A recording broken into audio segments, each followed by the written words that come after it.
Hi Professor, for my creative project I wanted to do a video on comparing and contrasting Nicky Barnes and Notorious B.I.G.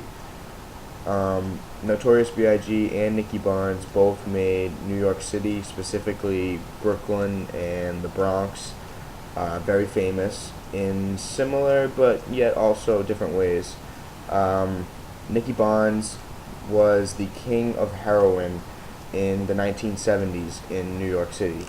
He sold ridiculous amounts of heroin to specifically the Bronx and Brooklyn and Harlem, and everybody loved Nicky Barnes. But what amazed me was that Nicky Barnes was ruining the city, but at the same time everybody still loved him.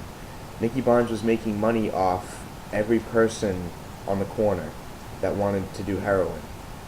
Heroin was the craze, it was a crave. Everyone loved it in New York City.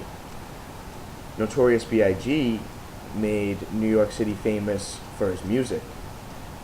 He and P. Diddy created a label together, and they started, like, Notorious B.I.G. was very poor, and he started rapping on the corner, and people got to hear his stuff, and they loved it, and he started playing, he just became more and more famous, and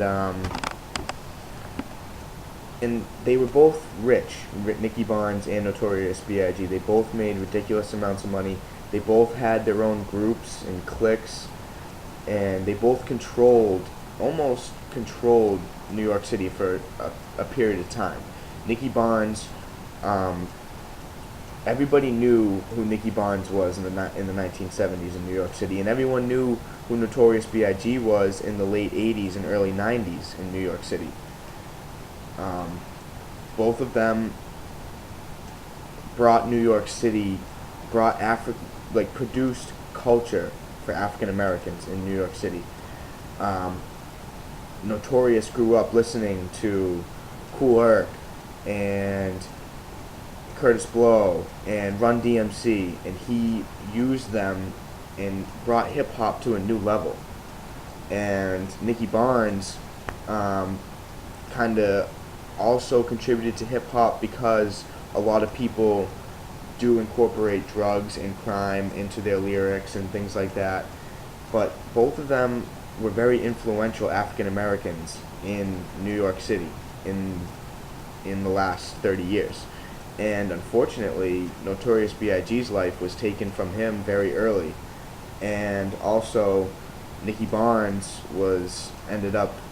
everything that he did caught up to him, and he ended up going to prison for a very long time, for life actually, for conspiracy of organized crime and selling of drugs.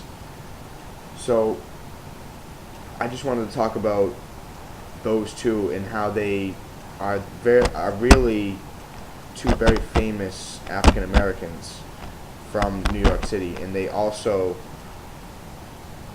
everybody who's an African American can learn from both of those two gentlemen. And that's basically what I wanted to talk about in my video, and that's it.